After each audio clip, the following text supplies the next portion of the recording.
বাক্যটি শোনার জন্য সবাইকে ধন্যবাদ। সেই কাঙ্ক্ষিত সময় চলে এসেছে, যার অপেক্ষায় আমরা এতক্ষণ বসে আছি।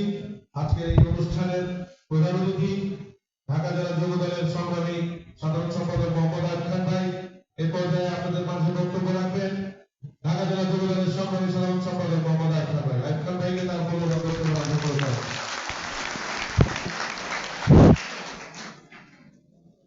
বিসমিল্লাহির রহমানির রহিম। তারেক রহমান ঘোষিত 31 দফা রাষ্ট্র কাঠামো মেরামতের প্রতিশ্রুতি 31 দফার প্রতিটি ঘরে ঘরে সেই 31 দফা পৌঁছে দেওয়ার লক্ষ্যে আয়োজিত এই অনুষ্ঠানের উপস্থিত আমার সাভার আশুলিয়া সাভার পৌরসভা তথা ঢাকা 19-এর যুবদল ছাত্রদল এবং স্বেচ্ছাসেবক দলের নেতৃবৃন্দ এবং কর্মীবৃন্দরা, আসসালামু আলাইকুম।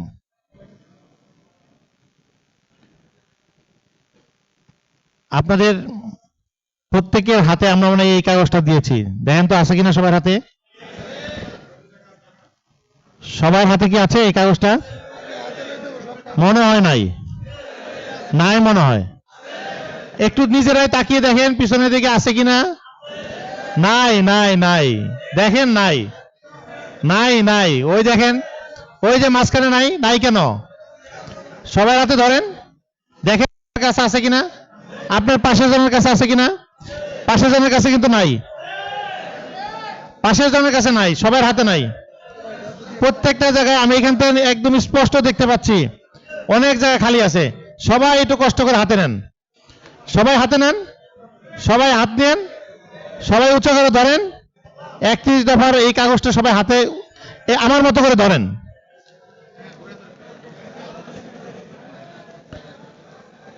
হাতটা একটু উঁচু করেন, কষ্ট করলে কষ্ট করার কি আছে? সবাই ধরেন না।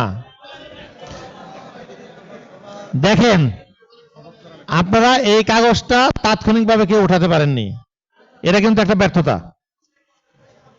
তার মানে ধারণ করেছেন অর্ধেক করেন নাই। কিন্তু আমাদের সকলের মনে প্রাণে ধারণ করতে হবে আমরা শহীদ রাষ্ট্রপতি জিয়াউর রহমানের গড়া জাতীয়বাদী দলের একজন সৈনিক, আমরা খালেদা জিয়ার সৈনিক। আমাদের যে এই রাষ্ট্র কাঠামোতে মেরামতের প্রতিশ্রুতি দিয়ে যে 31 দফায় জাতির সামনে উপস্থাপন করেছেন, বর্তমান এবং ভবিষ্যৎ জাতীয়তাবাদী দলের পথ প্রদর্শক, আগামী দিনের রাষ্ট্রনায়ক, দেশনায়ক তারেক রহমান এই প্রতিশ্রুতিটা জাতির সামনে দিয়েছেন। আমরা যদি সকলে একটু চোখ বুলাই, আমরা দেখতে পারবো যে এই তারেক রহমান রাষ্ট্র কাঠামো মেরামতের 31 দফায় কি প্রতিশ্রুতি দিয়েছেন। আমরা কিন্তু এর মাধ্যমে সবাই এক ঝলক কিন্তু দেখা এবং পড়া হয়ে যাবে। আমার সাথে সাথে আপনিও মনে মনে দেখে নেবেন, পড়ে নেবেন, দেখবেন যে হয়ে গেছে। 1, জনগণের গণতান্ত্রিক অধিকার পূর্ণ প্রতিষ্ঠার লক্ষ্যে সংবিধান সংস্কার কমিশন গঠন, যেটাকে নিয়ে আমরা সংবিধান সংস্কার বলছি, গলা ফাটাচ্ছি, বিভিন্ন জন সংস্কার আনছে। এটা ছোট্ট একটা উক্তি, কিন্তু এর ব্যাপ্তিগত অনেক বড়। এটা বিভিন্ন ধরনের সংস্কার নিয়ে এটা কাজ হবে। দেখেন 2 নম্বরে সম্প্রীতিমূলক রাষ্ট্রতত্ত্ব, রেনবো নেশন, রিকনসিলিয়েশন কমিশন গঠন, জাতীয় সমন্বয় কমিশন যেটা। 3, অবাধ সুষ্ঠু ও নিরপেক্ষ নির্বাচন অনুষ্ঠানের লক্ষ্যে নির্বাচনকালীন দল নিরপেক্ষ তত্ত্বাবধায়ক সরকার ব্যবস্থা পূর্ণ প্রবর্তন, আইনসভা, মন্ত্রিসভা, রাষ্ট্রপতি, প্রধানমন্ত্রী ও বিচার বিভাগের মাঝে ক্ষমতার ভারসাম্য প্রতিষ্ঠা।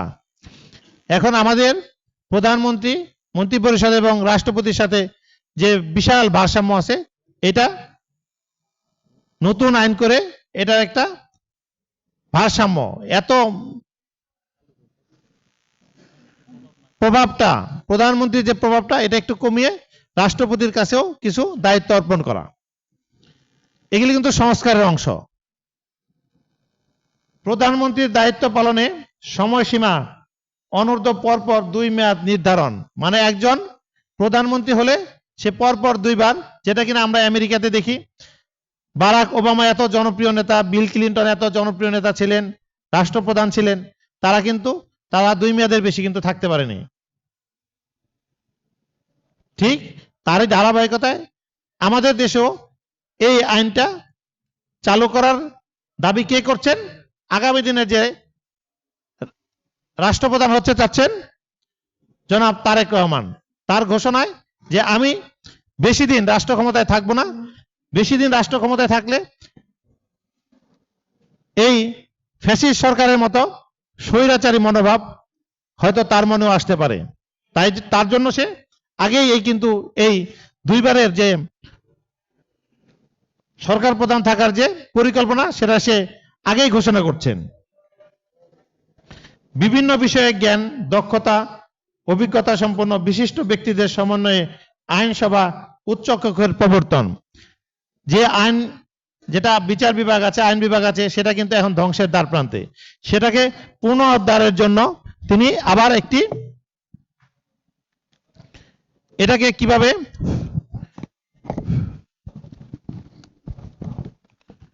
কিভাবে সুন্দর করা যায় বা নিয়ম মাফিক করা যায়, এর জন্য সে একটা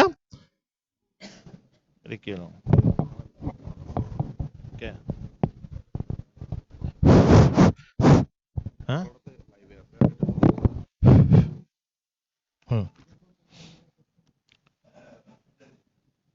9 নম্বরে দেখেন, স্বচ্ছতা নিশ্চিতকরণের সকল রাষ্ট্রীয়, সাংবিধানিক ও সংবিধিবদ্ধ প্রতিষ্ঠানের পুনর্গঠন ও শক্তিশালীকরণ। 10 বর্তমান বিচার ব্যবস্থার সংস্কারের জন্য জুডিশিয়াল কমিশন গঠন, সুপ্রিম জুডিশিয়াল কাউন্সিল পুনঃপ্রবর্তন ও সংবিধানের আলোকে বিচারপতি নিয়োগের আইন প্রণয়ন। যে বিচার ব্যবস্থাকে আজকে আমরা ধ্বংসের দ্বার প্রান্তে বলছি, সেটার কারণ হচ্ছে আমরা দলীয়ভাবে বিভিন্ন জনকে বিভিন্ন জায়গায় থেকে এনে বিচারপতি নিয়োগ দিয়েছি। এই বিচার ব্যবস্থায় এই দুর্বল লোকদের বসানোর কারণে কিন্তু আজকে এই বিচার ব্যবস্থা হুমকির সম্মুখীন। সেই বিচার ব্যবস্থাকে কিভাবে আগের চাইতেও শক্তিশালী করা যায়, তার জন্য একটা কমিশন গঠন করা। 11তে আছে গণমুখী ও জনকল্যাণমূলক প্রশাসন প্রতিষ্ঠার লক্ষ্যে প্রশাসনিক সংস্কার কমিশন গঠন। আপনারা সকলেই জানেন যে এই প্রশাসনের কি দুরবস্থা।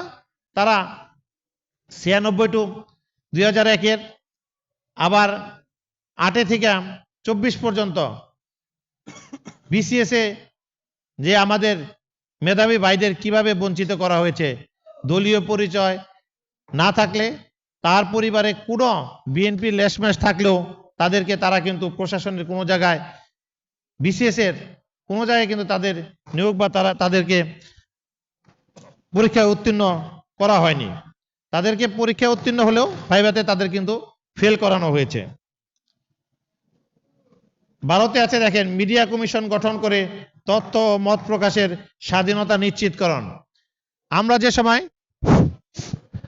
যে সময় বিভিন্ন আন্দোলন সংগ্রাম, বিভিন্ন দাবি নিয়ে মাঠে ঘাটে প্রান্তরে দাবি জানিয়েছি, সেই সময় কিন্তু এই যে মিডিয়া দেখেন আজকে বিভিন্ন চ্যানেল, 30-35টা চ্যানেল, বিটিভি, কেউ কিন্তু আমাদের এই প্রচারণা করেনি। আমাদের প্রচারণা কিন্তু এই ফেসবুকের বদলকে, ইউটিউবের বদলে মানুষ কিন্তু জানতে পেরেছে।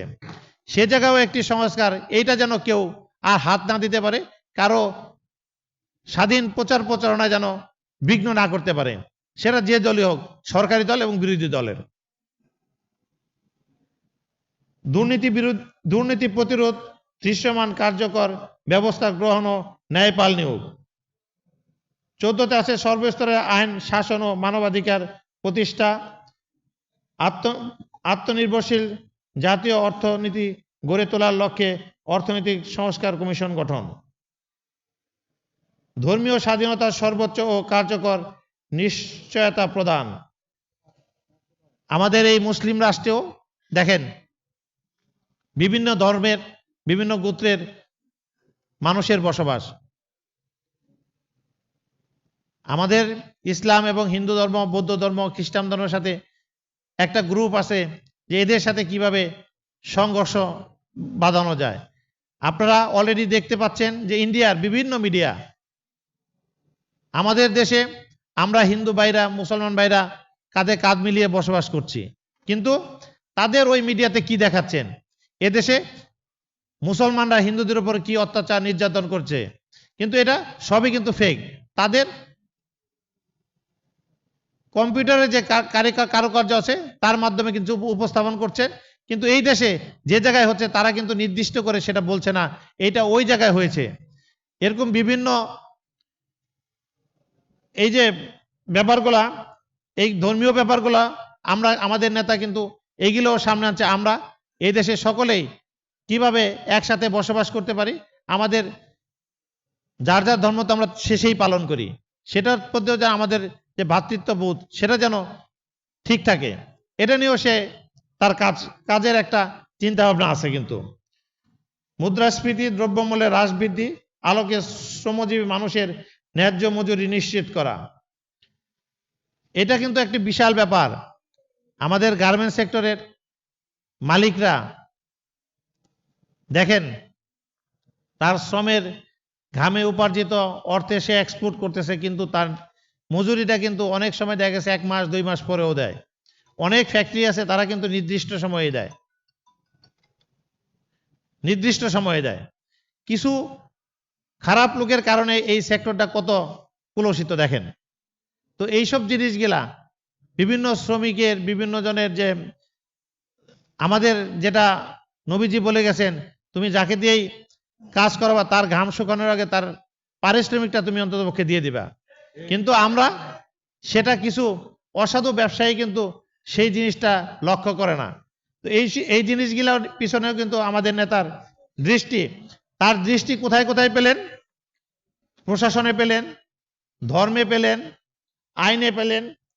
শ্রমজীবী মানুষ যারা দিনে খাটে পরিশ্রম করে ঘাম জড়ায় তাদের নিয়েও কিন্তু তার কর্ম পরিকল্পনা। প্রাকৃতিক সম্পদ আহরণ এবং নবায়নযোগ্য ও মিশ্র জ্বালানি ব্যবহার অগ্রাধিকার দিয়ে বিদ্যুৎ, জ্বালানি ও খনিজ খাত আধুনিকায়ন। আপনারা হয়তো জানেন না যে আমাদের যে গ্যাস উত্তোলন হয়, এই গ্যাস কিন্তু আমাদের দেশের ইঞ্জিনিয়াররাও কিন্তু এখন অনুসন্ধান এবং খনন কাজ করতে পারে, কারণ এটা তারা আগে আমেরিকা কানাডা এই কাজটা করত, সেটা কিন্তু আমাদের দেশের এক্সপার্টরাও পারে, কিন্তু আমরা তারপরও বাইরের দেশের কন্ট্রাক্টরদের দিয়েই আমরা এটা উত্তোলন করি। এই যে এইসব জিনিসগুলোও তার মাথায় আছে, যদি এটা আমাদের ইঞ্জিনিয়াররা বা আমাদের দক্ষ টেকনিশিয়ানরা যদি উত্তোলন করতে পারে, সেই ক্ষেত্রে আমাদের অর্থ কিন্তু সেটা আমাদের কাছেই থেকে যাবে। এগুলোও তার দৃষ্টিতে আছে। জাতির স্বার্থে অগ্রাধিকার নিশ্চিত করে বৈশ্বিক সম্পর্ক উন্নয়ন, মানে আমাদের যে দলের যেটা ছিল যে আমরা কারো দেশের প্রতিপক্ষ না, শত্রু না, আমরা সকলের বন্ধুসুলভ আচরণ করে আমাদের দেশকে পররাষ্ট্রনীতিকে আমরা ঢেলে সাজাবো, ওইভাবেই কিন্তু আমাদের চলার কথা। কিন্তু বিগত দিনে আমরা একটি দেশের আজ্ঞাবহ সরকারে পরিণত হয়েছিলাম, তার ফলশ্রুতিতে তারা আমাদের দেশে বিভিন্ন রকম, যেমন ট্রানজিট বলেন, বিভিন্ন শুল্ক বলেন, যেটা আমাদের ওই দেশে দিতে হয় বেশি, তাদের জন্য ফ্রি 10 টাকা 5 টাকা এরকম নির্ধারণ করা ছিল। এইসবগুলাও কিন্তু সে এইসব জিনিসগুলোর উপর কিন্তু তার একটি দৃষ্টি আছে যে এগুলি কিভাবে সমন্বয় করে পার্শ্ববর্তী দেশ বা অন্য দেশের সাথে আমাদের সুসম্পর্ক সুন্দরভাবে প্রতিষ্ঠিত করা যায়। প্রতিরক্ষা বাহিনীর আধুনিকায়ন ও সক্ষমতা বৃদ্ধির এবং সকল বিতর্কের ঊর্ধ্বে রাখা। বিভিন্ন ক্রান্তি লগ্নে আমাদের এই সশস্ত্র বাহিনী কিন্তু আমাদের, সেটা বন্যা বলেন, বিভিন্ন দুর্যোগ, টর্নেডো, জলোচ্ছ্বাস এবং আন্দোলন সংগ্রামে সরকার পরিবর্তনের যে ক্রান্তি লগ্নে আমাদের এই প্রতিরক্ষা বাহিনীর ভাইদের যে অবদান, এটা অস্বীকার করার মতো নয়। এবং তারা বিশ্বে শান্তিরক্ষী মিশনে যে অবদান রাখছেন, এটাকে আরও কিভাবে বৃদ্ধি করা যায়। অলরেডি বর্তমান সরকার জাতিসংঘের কাছে আরও সৈন্য নেওয়ার কিন্তু অলরেডি তারা প্রস্তাব রেখেছেন। এবং আপনারা জেনে খুশি হবেন যে বাংলাদেশ শান্তিরক্ষা মিশনে এই আমাদের সশস্ত্র বাহিনীরা তাদের যে অবদান, তারা কিন্তু বিশ্বে এখন 1 নম্বরে মনে অবস্থান করছে, 1 বা 2 হবে। এটা কিন্তু তারা কিন্তু আমাদের দেশে সুনাম বয়ে আনছেন। তাদের যে অবদান, এটাও কিন্তু আমাদের খাটো করে 2-1 জনের জন্য কিন্তু সকলকে আমরা এটা খাটো করে দেখতে পারি না। এবং তাদের, আমরা যেহেতু স্বাধীন দেশ, সবসময় সরকারের বা জনগণের একটা দাবি থাকে যে সরকার এবং আমাদের সশস্ত্র বাহিনী নিজ পায়ে দাঁড়িয়ে একদম শক্তিশালী একটি প্রতিষ্ঠান হিসেবে ভূমিকা রাখবেন।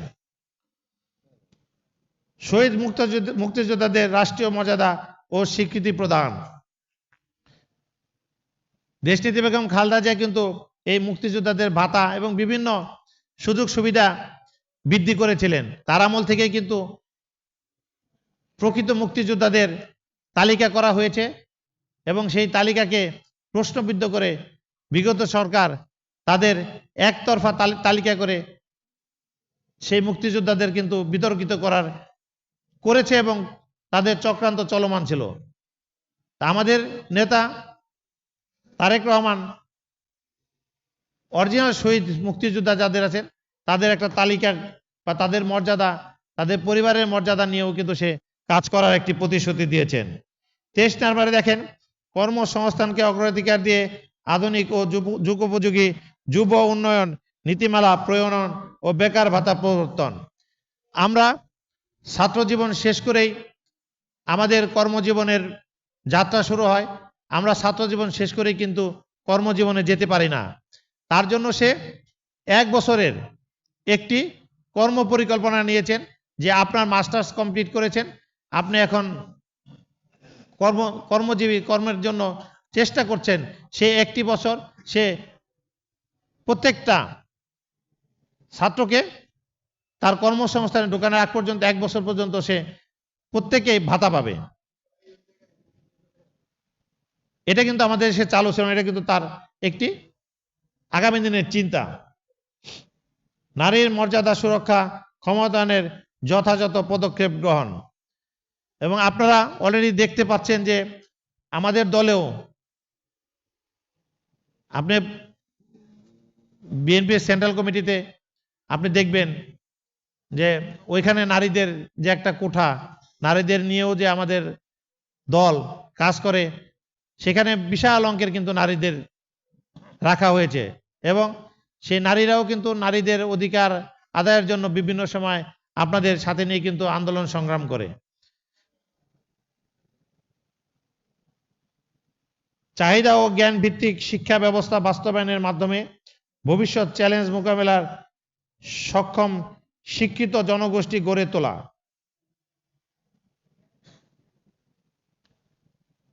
আমাদের সকলেই দেখতে পাচ্ছেন যে আমাদের বিভিন্ন স্কুল কলেজে বড় বড় অবকাঠামো হয়েছে, কিন্তু সেই অবকাঠামোয় ছাত্র আছে কিন্তু ভালো শিক্ষক নাই। আপনি যদি এই যে আমি একটা সুন্দর হলরুম করেছি, এই হলরুম আছে কিন্তু এই যে আপনি অডিয়েন্সে যারা বসে আছেন তারা নাই, তাহলে এই হলরুমের কোনো দাম আছে? কোনো দাম নাই। আজকে এই হলরুমে আপনারা আছেন বিদায় কিন্তু এই হলরুমটা আজকে পরিপূর্ণ। স্কুলে ছাত্র আছে, ভবন আছে কিন্তু শিক্ষক নাই। শিক্ষক না থাকলে, আপনি ভালো শিক্ষক না থাকলে ভালো ছাত্র, ভালো ভবিষ্যৎ কারিগর কোথায় পাবেন? তাই তারেক রহমানের আগামী দিনের পরিকল্পনা, শিক্ষা থেকে বের হয়ে বড় ভালো ভালো যারা শিক্ষিত মানে যাদের রেজাল্ট অনেক ভালো, যারা শিক্ষায় আসতে চায় না, তাদেরকে উচ্চ বেতন দিয়ে, বিভিন্ন সুযোগ সুবিধা দিয়ে তাদেরকে কিভাবে শিক্ষা ব্যবস্থায় আনা যায় তার একটি মহাপরিকল্পনা তার আছে। কারণ আগামী দিনের ভবিষ্যৎ গড়তে গেলে সকলকেই ভালো শিক্ষকের দ্বারা শিক্ষিত সুসন্তান গড়ে তুলতে হবে।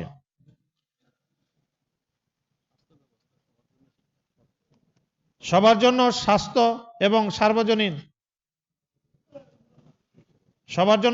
এবং সার্বজনীন চিকিৎসা ব্যবস্থা কার্যকর করা, প্রাথমিক ও প্রতিরোধমূলক স্বাস্থ্য সেবা নিশ্চিত করার লক্ষ্যে পর্যাপ্ত সংখ্যক শিক্ষিত নারী পুরুষ পল্লী স্বাস্থ্যকর্মীর ব্যবস্থা করা এবং সংক্রামক এবং অসংক্রামক রোগের চিকিৎসা, শিক্ষা ও গবেষণা সুবিধা নিশ্চিত করা। আমরা এই কার্ডটি, আমাদের যে হসপিটালগুলি আছে তাদের যে দুরবস্থা, আমরা যদি সরকারি হসপিটালে যাই তাহলে আমরা দেখতে পাবো যে এই হাসপাতালের কি দুরবস্থা। আপনারা হয়তো অনেকেই সরকারি হাসপাতালে যান, অনেকে যান না। একবার কষ্ট করে হলেও ঢাকা মেডিকেলে যাবেন, তার কি দুরবস্থা। আমাদের সাভার স্বাস্থ্য কমপ্লেক্সে যাবেন, কোনো জেলা সদরের স্বাস্থ্য কমপ্লেক্সে দেখবেন যে ফুটপাতে জায়গা নেই, ফুটপাতেও মানুষ বিছানা পেতে চিকিৎসা দিচ্ছে। এই যে স্বাস্থ্য ব্যবস্থাটা, এটার কিভাবে পরিবর্তন করা যায়? বাংলাদেশ থেকে প্রতি বছর লক্ষ লক্ষ লোক, যার সামর্থ্য আছে সে বাইরের দেশে যায় চিকিৎসা করেন। সেই চিকিৎসা ব্যবস্থাকে কিভাবে আমরা আমাদের দেশে করতে পারি, এবং মহিলাদের জন্য যে স্বাস্থ্য ব্যবস্থা, তাদের একটি কার্ড বা ফ্যামিলি কার্ড দিবেন, সেই কার্ডের মাধ্যমে ফ্রি ট্রিটমেন্ট যেন এই দেশের জনগণ পায়, তার একটা ব্যবস্থা করার পরিকল্পনা কিন্তু তার আছে। কৃষকের উৎপাদিত পণ্য উৎপাদন ও বিপণন সুরক্ষা দিয়ে কৃষি পণ্যের ন্যায্য মূল্য নিশ্চিত করা। আমাদের মধ্যস্বত্বভোগীরা কৃষকের কাছে কম দামে আনে, তারা স্টক করে বেশি দামে ভোক্তাদের কাছে বিক্রি করেন। এটা যেন তারা করলেও ওই মাফিক করতে না পারে, তার জন্য সরকারিভাবে সেই কৃষকের কাছ থেকে সরাসরি তার পণ্যটা কিভাবে ক্রয় করা যায় এবং কৃষক যেন ন্যায্য দাবি পণ্যের দামটা পায়, তার একটা ব্যবস্থা করা। সড়ক রেল যোগাযোগ 28, সড়ক রেল নৌপথের আধুনিকায়ন ও বহুমাত্রিক যোগাযোগ ব্যবস্থা প্রতিষ্ঠা। আমাদের এই ট্রাফিক ব্যবস্থা, রাস্তাঘাটের যে ব্যবস্থা, রাস্তাঘাট আছে কিন্তু খারাপ জিনিস দিয়ে রাস্তা করার জন্য কিন্তু রাস্তা টিকে না। আর আমরা এবার ঈদে কি দিয়ে দেখেছি, এবার ঈদ কিন্তু খুব সুন্দরভাবে কিন্তু সবাই পালন করেছেন, কারণ যার যার গন্তব্যে নির্বিঘ্নভাবে সবাই পৌঁছেছে। দুইটা রুট দেখেন, বাইবেল ব্রিজের আসলে থেকে সরাসরি এই পাশে আসতে পারেনি, নবীনগর থেকে সরাসরি এই রুটে ঢুকতে পারেনি। নবীনগর থেকে কি করেছে, গণস্বাস্থ্য হয়ে তার ঢুকতে হয়েছে। তার মানে গাড়িটা সবসময় চলমান ছিল, যার কারণ কিন্তু এই জামটা বাজে নাই। আগে নবীনগর থেকে যে সরাসরি ঢুকতো, এই যে আপনি ব্যারিকেড দিলেন 2 মিনিট 1 মিনিট, এতেই কিন্তু আস্তে আস্তে জামটার সৃষ্টি হতো। এইসব বিভিন্ন কাজ নিয়ে সড়ক পথ, নৌপথ উন্নয়নে, যেমন আমাদের নদীগুলো সংস্কার করা উচিত, নদীমাতৃক দেশে নদী নাই, এগুলি সংস্কার করে কিন্তু আমরা পানি ধারণ ক্ষমতা রাখতে পারি, কৃষকের কাজে লাগে। এইসব নিয়েও সে কাজ করবেন। জলবায়ু পরিবর্তনজনিত সংকট ও প্রাকৃতিক দুর্যোগ মোকাবেলায় কার্যকর পদক্ষেপ ও নদী শাসন, খাল খননের উদ্যোগ গ্রহণ করা, যেটা আমি আগে বললাম। তথ্য যোগাযোগ প্রযুক্তি 30, তথ্য যোগাযোগ প্রযুক্তি, মহাকাশ গবেষণা এবং আণবিক শক্তি উন্নয়ন ও সর্বোত্তম ব্যবহার নিশ্চিত করা। আমরা এখানে সবাই তথ্য প্রযুক্তির যুগে সবার কাছে একটা সেট আছে, কিন্তু আমরা অনেকে শেয়ার দিয়েছি আজকের এই প্রোগ্রামটা, নিজের প্রোগ্রামটা অনেকে দেয়নি। এটারও একটা ব্যবহার করতে হবে, তো সৎ ব্যবহার। একটা দেন না শেয়ার, একটা লাইক দেন, সৎ ব্যবহার হয়ে যাবে।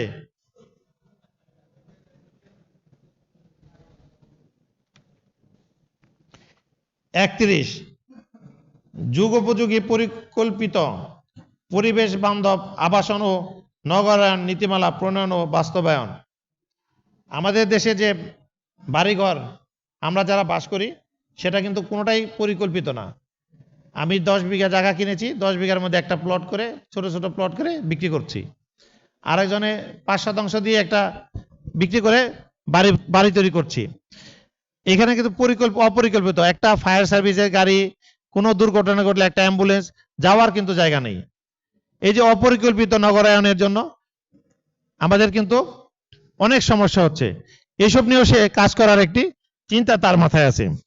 পাশাপাশি আমরা অনেকেই জাতির সামনে উপস্থাপন করার চেষ্টা করছি, এগুলি বিএনপি মুখে বলে, কর্মে নয়। তাই আমি আমার নেতার একটি উক্তি বলি।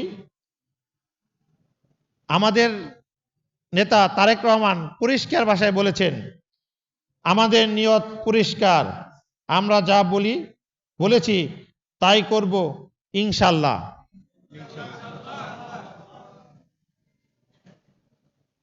এবং কয়েকদিন আগে তার উপদেষ্টা মাহাদি আমিন, ডক্টর মাহাদি আমিন কিন্তু একটা কথা বলেছেন। তাকে একটা প্রশ্ন করেছিলেন, আপনারা যদি সরকার ক্ষমতায় আসেন কি করবেন আপনারা? তার তাৎক্ষণিক উত্তর, আমরা ক্ষমতা গ্রহণের পর দিন থেকে প্রতিদিন 1 বছরের কি কি কর্ম পরিকল্পনা আছে আমাদের সেটা নির্ধারণ করা আছে। আমরা আজকে কি করব, কালকে কি হবে, পরশু কি হবে, 1 মাস পরে কি হবে, 6 মাস পরে কি হবে, 1 বছর পরে আমাদের সেই পরিকল্পনাটা কি, সেটা অলরেডি আমরা গ্রহণ করেছি, সেটা আমাদের পরিকল্পনায় আছে। আপনারা আমাদের রাষ্ট্র ক্ষমতায় আনলে, আমাদের এই দেশের জনগণ যদি রাষ্ট্র ক্ষমতায় আনে, তাইলে আমরা আমাদের এই 31 দফা এবং আমাদের কর্ম পরিকল্পনা সেটা কিন্তু আমরা বাস্তবায়ন করব। আমরা ক্ষমতায় এসে কর্ম করবো তা নয়, আমাদের কর্ম পরিকল্পনা প্রতিদিন এটা করা আছে। কার কি কাজ, কোন দপ্তর কি কাজ করবে সেই পরিকল্পনা আমাদের করা আছে। সেই আঙ্গিকে আমরা দেশ পরিচালনা করব। কাজে আমরা শুধু মুখেই বলছি না, আমরা সেটা বাস্তবায়ন করতে পারবো এবং কিভাবে সেটা বাস্তবায়ন হবে সেটারও নির্ধারণ করা হয়ে গেছে।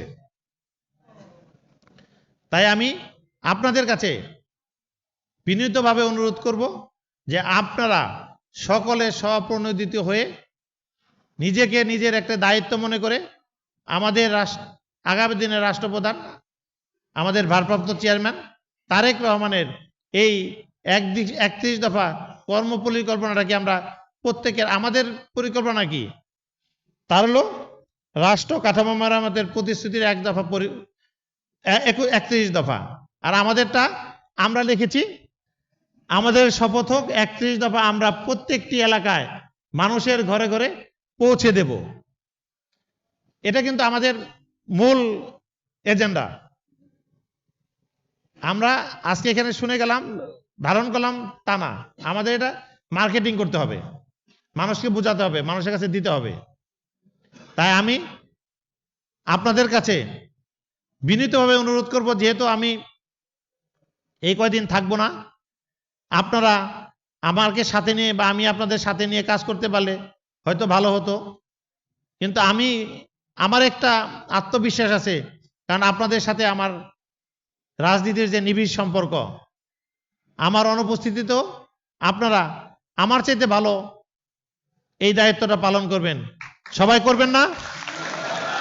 সবাই একটু হাতটা উঠায় একটা তালি দিয়ে দেখান তো।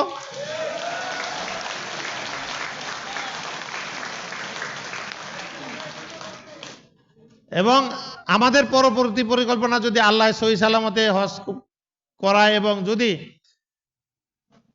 আল্লাহ সহি সালামতে আপনাদের কাছে ফিরিয়ে আনে, তাহলে আমাদের পরবর্তী পরিকল্পনা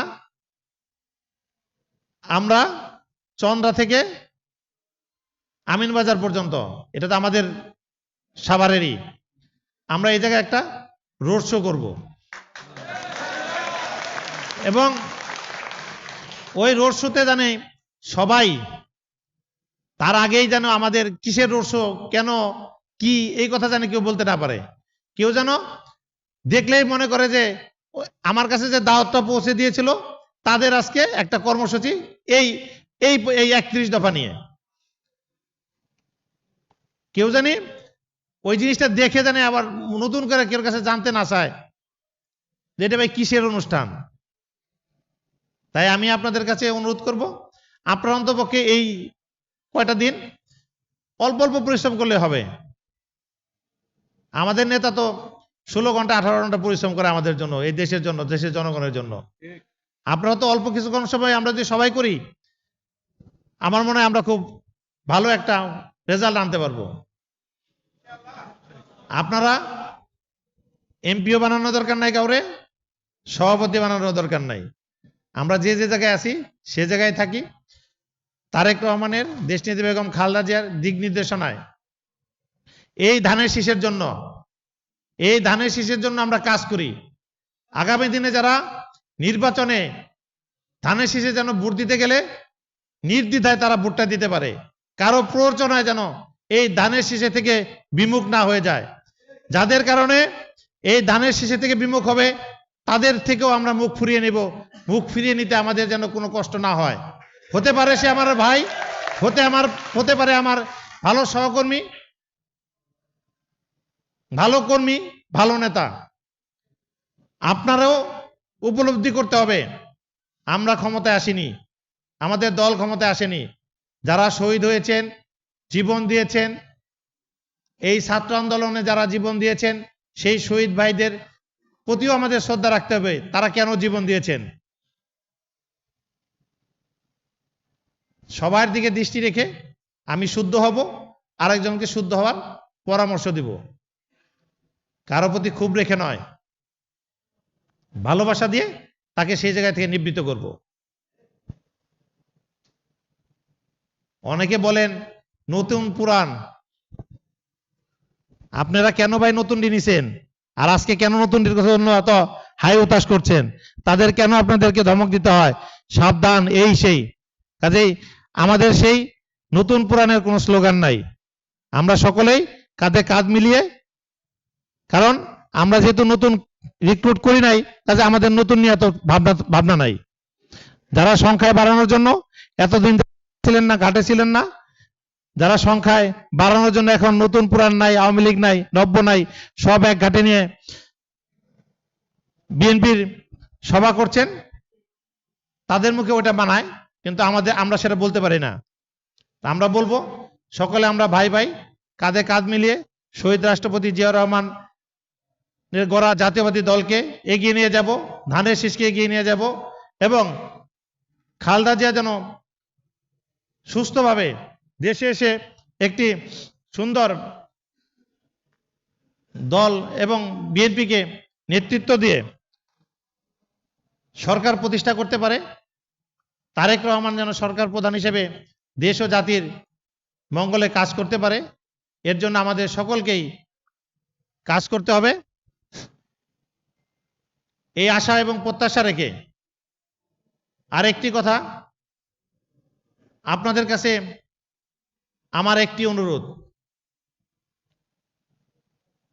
অনেক সময় নেতারা বা বাড়ির মুরব্বীরা যেই বলেন না কেন, অনেক দিনের অনুপস্থিতিতে বাড়িতে একটি বিশৃঙ্খলার তৈরি হয়। অনেকে সেটা করার জন্য আপনাদের প্ররোচিত করতে পারে। তাই আমি আপনাদের কাছে অনুরোধ করব, নিজেরা তো কোনো ভেদাভেদ করবেনই না, অন্যের সাথেও কোনো দ্বন্দ্বে জড়াবেন না। কারণ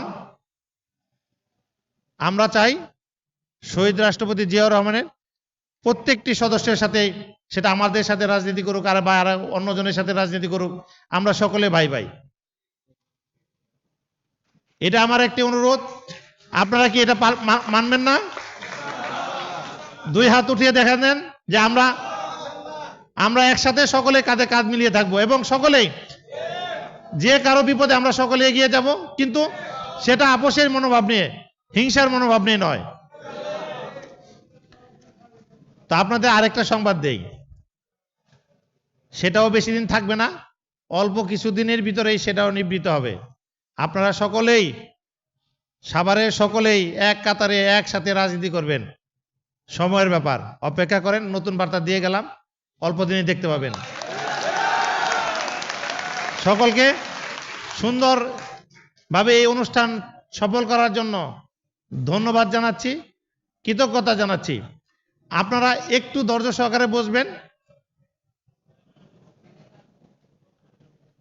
আপনারা একটু ধৈর্য সহকারে বসবেন আর কি। আমি প্রোগ্রামটা এখনই শেষ করছি না, একটু পরে